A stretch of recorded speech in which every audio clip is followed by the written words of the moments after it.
Please, Mr. Hale, do not go upstairs. The words landed in the foyer like a thrown weight, immediate and merciless, and for a second the chandelier seemed to tilt toward them, as if the house itself were listening.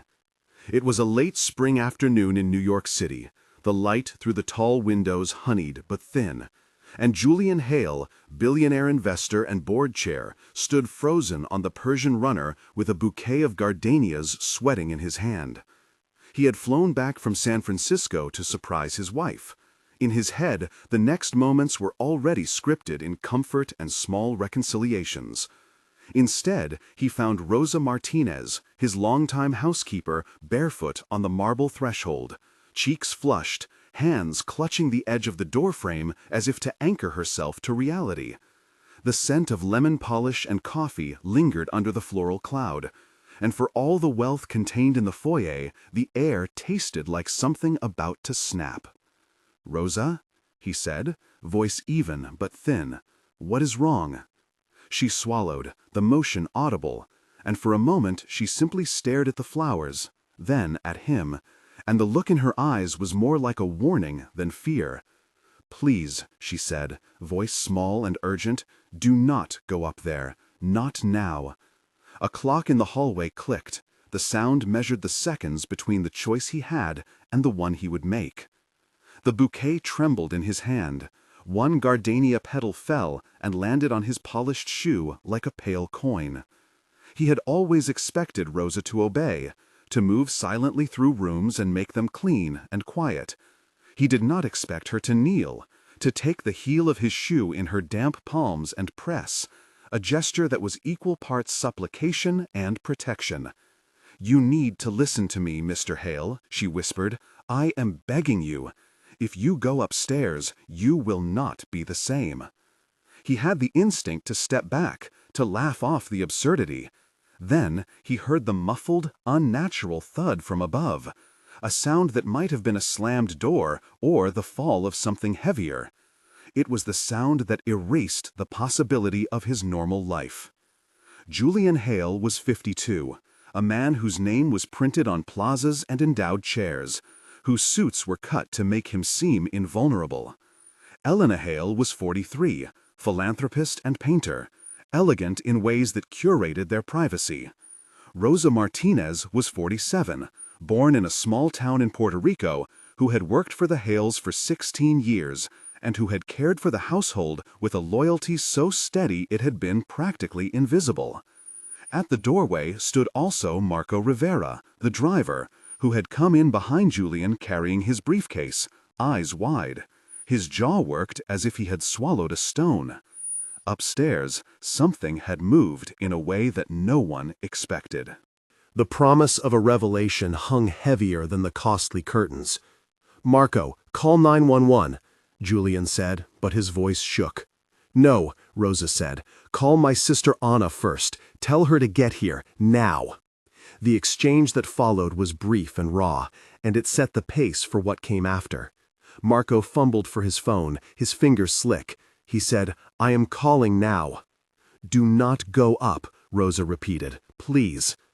For a man who had spent his life buying safety, the plea from a woman in a scuffed apron made more sense than any security system.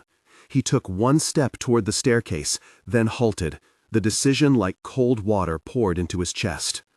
The confrontation at the base of the stairs expanded quickly into a charged scene. Dialogue came in quick bursts, 8 to 10 exchanges that clustered tightly, as if the house itself demanded it. "What did you hear?" Julian asked. "I heard him," Rosa said. "Who?" asked Elena, who now stood at the top of the stairwell in a robe, paint smudges on her cheek, a look of confusion that dissolved into something else when she saw Julian glancing at Rosa.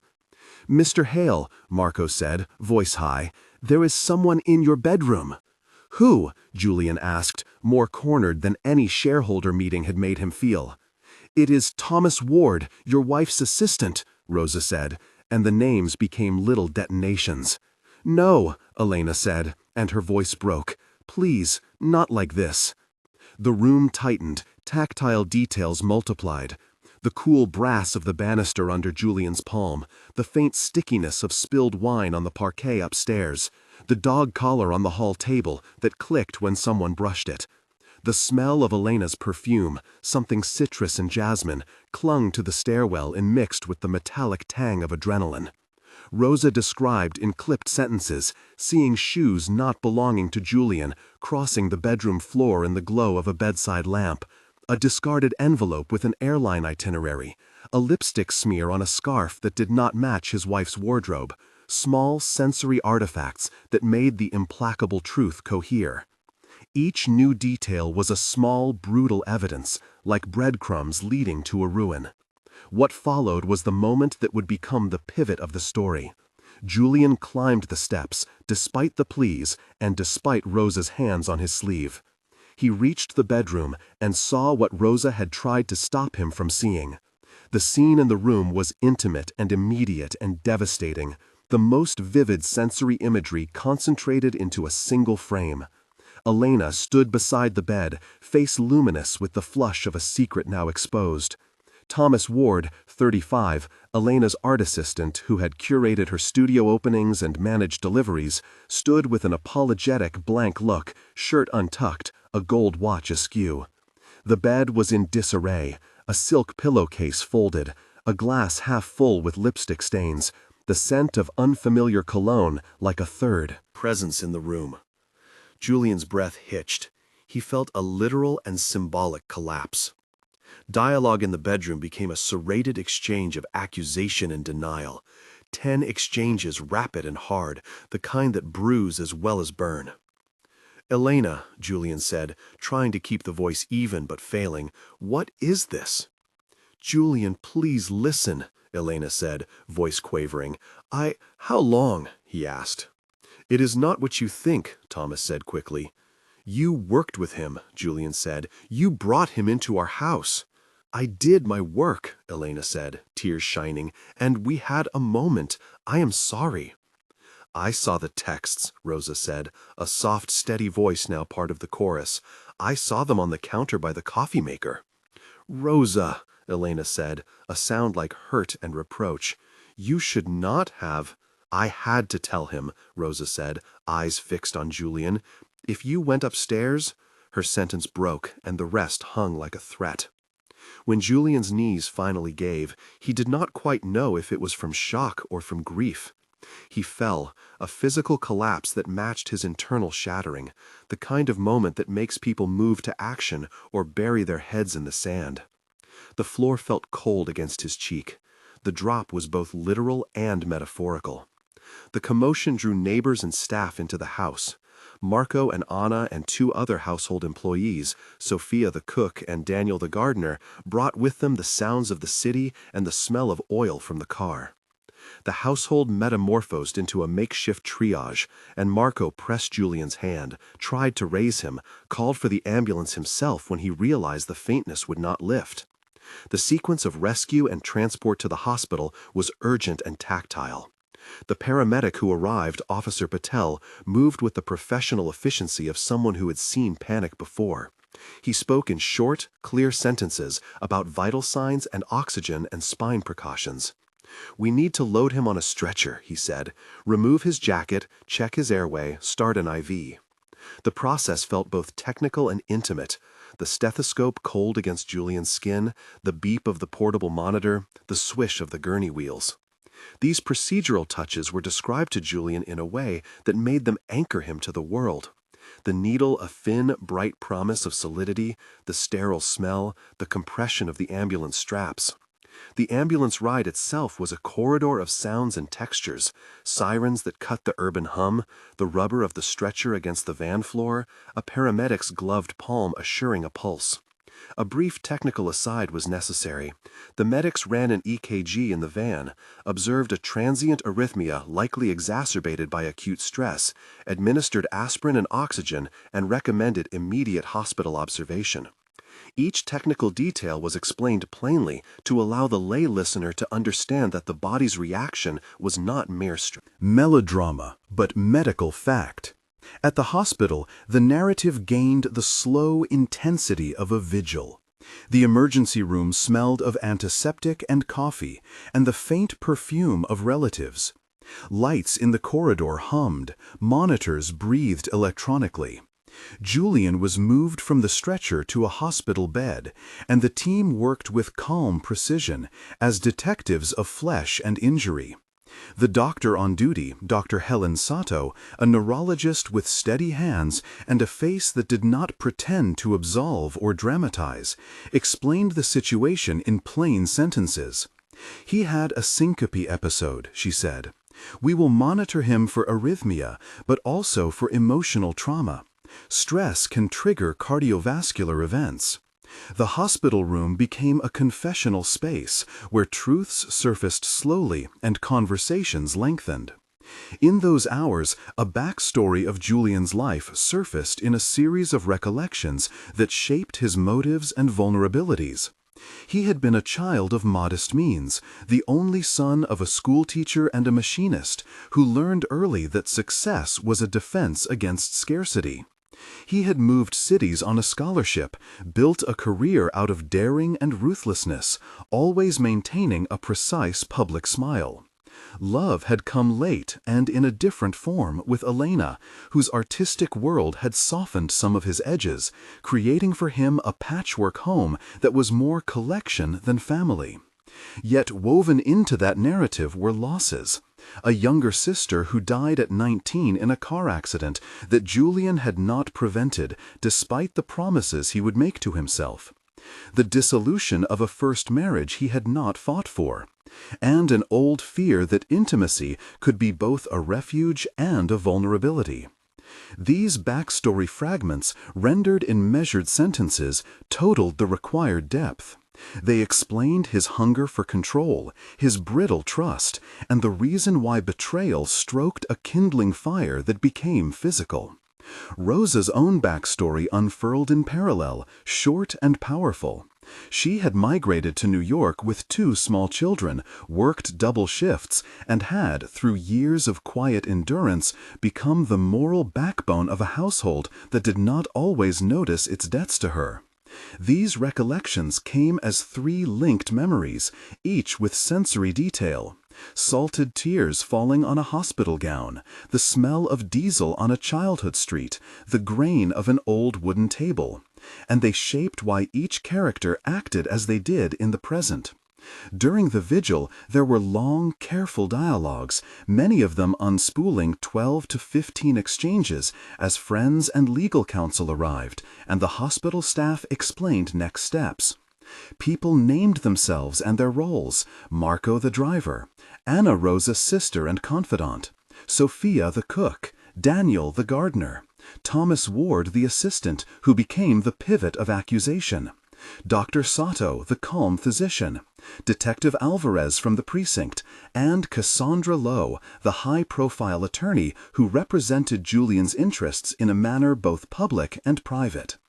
Each secondary character was given specific actions. Marco fetched details about the flight Julian had canceled. Anna consoled Rosa and implored her to speak plainly. Sophia called a family priest, though the story remained secular. Daniel mapped the movements of the staff that evening to corroborate timelines. Detective Alvarez took statements, making notations in a small notebook that became a visible prop of verification. "We will need a formal complaint," the detective said. "We will collect statements and check any security footage. We treat these as personal matters, but also as potential criminal matters depending on evidence." A short procedural description explained the legal and investigative mechanics. Statements were recorded, chain of custody for any physical evidence was logged, and the forensics team could, if requested, examine clothing for DNA and the phone records for timestamps. This was a measured, accessible explanation of investigative processes in plain language. The revelation did not remain confined to the hospital corridors because in a world of public figures, reputations are porous. News cycles smelled blood and the story leaked. A press release from the law firm appeared within 48 hours, terse and defensive, and television vans began to line the curb in front of the hospital. The shift to a public arena introduced a journalistic tone to parts of the script, and the story's moral texture expanded. Mr. Hale is receiving medical care and wishes for privacy, the press release stated, the legalese both barricade and invitation. Reporters framed the narrative with the vocabulary of scandal, and an interview with Cassandra Lowe on a morning program became a set piece of public defense and moral staking. The host asked pointed, loaded questions. Cassandra answered in calibrated sentences that aimed to protect her client's privacy while shaping public perception. "There are two sides to every story," she said. "We are dealing with human beings who deserve dignity." The television exchange was rendered with 8 to 10 direct turns of dialogue. The host pushing, Cassandra deflecting, a pundit offering moralizing points, a viewer calling in live via social media to weigh in. The legal process required a few technical asides. Civil counsel drafted a separation agreement, investigators subpoenaed phone records, and instructions were given to the household staff about preserving devices and logs to ensure chain of custody. These technical procedures were described in plain terms to keep the audience oriented in how private betrayal intersects with public process. The confrontation in public intensified private wounds. Julian faced Elena in a room not much larger than a studio set. Words ricocheting off neutral painted walls. "Why didn't you tell me?" he asked. 13 exchanges of accusation and pleading threading into the air between them. "Because I was ashamed," she answered. "Because I thought I could end it." "End what?" he asked. "The affair," she said. "The lying." "And him?" Julian asked. "He was what you needed," she said simply. "I could not stop." Witnesses, Rosa, Marco, Anna, Sophia, each offered statements that had to be weighed. Rosa's testimony was the moral axis. She had seen patterns, small betrayals first, then larger ones, the movement from texts to secret lunches to a man now introduced with a name and a recorded presence. "I told him," Rosa said in a quiet, resolute voice, "because I could not let him carry on in ignorance." The courtroom of public opinion had its verdicts, and when gossip threatened to calcify into something more damaging, the team sought to regain narrative control. Yet the media interest generated another dynamic, an outpouring of support messages that arrived at the hospital and at the house, notes that balanced condemnation with compassion. Names of allies multiplied and were given specific functions. Julian's cousin Martin Hale, a retired judge, offered counsel. Elena's art dealer, Lydia Park, attempted to mediate. A friend from a charitable board, Marcus Reed, provided a short statement urging privacy and emphasizing Julian's medical condition. The social network around the family became a literal cast of characters, each moving in the wake of a private collapse. Between the courtroom of public opinion and the hospital room, the core themes of loyalty and betrayal were played out with human texture. Rosa's loyalty altered the trajectory of the story in concrete terms. Because she had intervened at the door, Julian had not walked the path that might have precipitated a fatal arrhythmia. He had been vulnerable, and he had been saved in a small but decisive way. Legal strategies were put in motion, but so were acts of intimate repair. The house was in turmoil. Paintings were wrapped in bubble wrap. A security company changed its codes. A storage unit received boxes. Decisions were made with a decisive, practical gravity. Immediate separation papers prepared. A conservator brought in to steward Elena's charitable foundation temporarily. And an interim plan to sell certain joint assets to prevent drawn-out litigation. The moral sentence was informal but felt real.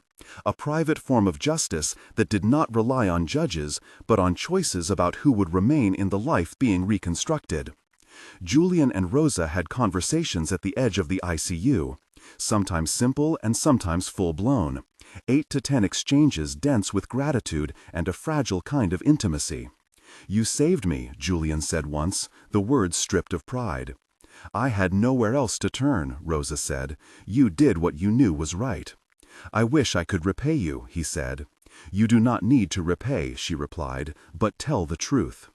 The hospital had become a crucible where truth was tested and where loyalty assumed a visible form.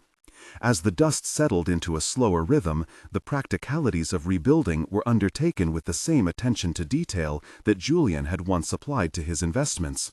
There were contractors assessing rooms, appraisal teams listing items to be sold, and a careful plan to reconstruct the house, not to erase memory, but to create a new domestic architecture that would not trap the old secrets. The reconstruction was literal and symbolic. Floors were refinished, a bedroom converted into a study, the garden replanted. Rosa took on the role of caretaker with a new authority. She advised on who could be present in the home, on what would remain and what would be donated. The narrative emphasized the metaphor of rebuilding the house as the protagonist rebuilding his life. Dialogue in these scenes was intimate and practical, often 8 exchanges long. Choices debated, plans explained, boundaries drawn. "We will change the locks," Julian said. "And you will decide who comes back," Rosa replied. "No," he said, "we will make decisions together." "Yes," she said, voice steady, "but I will be the one to keep the list." The reconfiguration of space paralleled an interior moral reordering. Publicly, the case diffused into a mixture of legal filings and personal accounts. Detective Alvarez closed an inquiry into possible criminal aspects due to insufficient evidence beyond infidelity, which is not criminal per se. A civil suit emerged around the potential misuse of funds associated with a project that Thomas had managed for Elena. And the process involved a straightforward suite of documents and a forensic accounting review. The narrative included a concise technical explanation of what that meant. Auditors checked bank transfers, invoices were matched with contracts, and the forensic accountant produced a report that outlined discrepancies but did not necessarily prove malfeasance beyond honest confusion. These descriptions were kept accessible and relevant. They answered how an affair could spill into other domains, and why legal teams sometimes managed reputational risk with the same energy as they managed contracts. Interviews on television continued, but the story's tone shifted from sensational to reflective. Julian did an interview after his recovery, in which he spoke carefully about vulnerability and the cost of neglect. The exchange with the host included 10 turns of dialogue that oscillated between self-defense and confession. "I was not alone in this failure," he said. "I let work create distance." "Do you blame Elena?" the host asked bluntly. "I blame choices," he said. "I blame what we both avoided saying." As months passed, the central figures forged different paths. The reconstruction of the home led to a smaller physical space that matched Julian's new life. Fewer high-value artworks, more functional surfaces, an increased presence of plants and books. Rosa became more central as a trusted companion and guardian of the domestic sphere. Her name appeared in press pieces not as a background footnote, but as a pivot of the story. The narrative handled this shift with sensitivity and acknowledged risks. A domestic worker thrust into public light faced both praise and intrusion. The team managed press interest carefully, and an editorial in a local paper praised Rosa's courage, using the word loyalty repeatedly as a moral keyword. Julian's public statements emphasized gratitude and accountability. Elena retreated into private life, and a small residency program for artists where she could continue to create without public gaze. Thomas Ward left the city, and his presence dwindled to a name in the middle of a messy chapter. Then the epilogue traced the subtle arc of recovery in measured, concrete intervals: 1 month, 3 months, and 6 months, presented as a series of scenes that show transformation in domestic and emotional terms. 1 month later, Julian walked in the smaller house with a cane that he no longer used, but kept to remember the fragility of that day. Mornings were quieter, coffee tasted deeper, and the garden that had been replanted by Daniel had the tender, sharp smell of new soil and rosemary. He met with Cassandra Lowe to sign separation papers, the signature a decisive, practical act that closed the immediate legal chapter. Rosa received a modest gift from a community fund set up to acknowledge her intervention, and Anna visited with homemade stew and the smell of cumin and hope. There were 8 to 10 short dialogues in this month one snapshot: neighbors offering support, a phone call with Martin Hale, An honest conversation at the kitchen table in which Julian said, "I am learning how not to run." And Rosa said, "We will keep things honest." The 1-month segment was small but crucial, a test of the initial scaffolding. 3 months in, the house felt reshaped. The floorboards had been sanded and now sang quietly underfoot. Elena returned a painting to the family in an unexpected envelope with a note, "I am sorry, please take care." Julian donated several items to charity and attended a support group for those affected by public, personal crises, where the murmur of voices had the same texture as a church choir, soft, attuned, and full of shared wounds. The press interest had dimmed, replaced by reflective pieces on fidelity and power. Julian and Rosa developed a routine that balanced privacy and openness. They had robust conversations about boundaries and dignity, and the dialogue that month contained 10 exchanges that ranged from logistical to tender. "Do you want me to stay on?" she asked. "I want you to stay if you want to," he said. "I do, but not for money, for mutual respect." Financial arrangements were formalized with clarity and fairness. Rosa accepted an offer for a small equity stake in a local nonprofit Julian made in her name, a concrete acknowledgement that turned loyalty into more than rhetoric. 6 months later, the house was nearly unrecognizable, not because it had been scrubbed of the past, but because it had been rearranged into a life that reflected choices learned the hard way. Julian had resumed public speaking in measured doses, about leadership that includes human fallibility. Rosa had enrolled in a community leadership course and appeared on a local panel about domestic workers and dignity, delivering a short, steady statement about the cost of silence and the power of courage. "I did not go upstairs because I could not let a man live in a lie," she said, and the sentence became a refrain. The community that had gathered to support them included names with roles attached. Lydia Park curated an exhibition raising funds for a workers' dignity fund. Marcus Reed supported a scholarship program in Julian's name for students from vulnerable backgrounds. And Dr. Sato chaired a wellness committee at the hospital to support caregivers. The reconstruction of the home had been completed with an emphasis on sustainable materials and community artwork, and the final scenes of the epilogue painted sensory images of a garden that now smelled of basil and citrus, a bedroom that retained a window seat for reading, and the sound of birds that seemed to have migrated to the city to live among these repaired lives. The epilogue amounted to 2,300 characters of detail about rebuilding and ongoing change. Donations made, programs started, a press release about the Foundation's new mission using the words reconciliation and reconstruction, plans for a community center to teach skills that honored domestic labor, and the presence of witnesses who had kept both silence and truth in delicate balance. Throughout the arc, the themes of testimony and reconciliation were anchored by the presence of the loyal figure who acted without causing spectacle. Rosa had been a witness and a guardian, a quiet agent who chose risk over complacency. The word loyalty recurred. The legal terms like testimony, complaint, press release, and forensic report appeared in the narrative as markers of how private matters become public processes. The hospital vigil and the later interviews functioned as stages for the consolidation of truth and the protection of those who acted in service of it. In one decisive public moment, Julian read a short statement at a modest press conference and acknowledged Rosa by name, calling her courage a human act that saved him from something worse. "She stopped me," he said simply, "from walking into a moment that could have killed me. That is a truth I will carry." The camera lingered on Rosa's hands, calloused and sure, as she folded in her lap. The press that day used the language of gratitude and also of correction. Editorials discussed power and the responsibility of wealth to not only create but to nurture. The conclusion closed with a recapitulation of what the intervention had asked them all to do: face the facts, make the practical choices, and allow for the slow work of repair. The house that had once been sealed with inherited silence learned to breathe. Julian signed the separation papers and later turned those signatures into a new set of commitments about accountability in business practices and in his foundation. Elena continued to paint and to seek therapy in a way that respected the privacy of making art. Rosa received formal recognition and used the spotlight to advocate for better protections for domestic workers.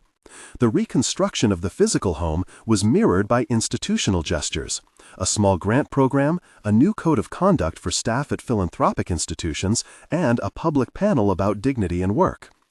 The woman who had been an unseen anchor was no longer invisible. The last lines asked the audience to reflect and offered a subtle call to action.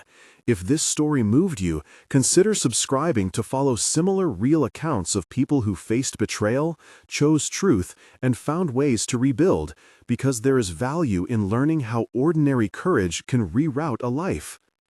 In the end, the most memorable thing was not only the collapse or the scandal, but the quiet, steady fact that someone had knelt at a doorway and said no.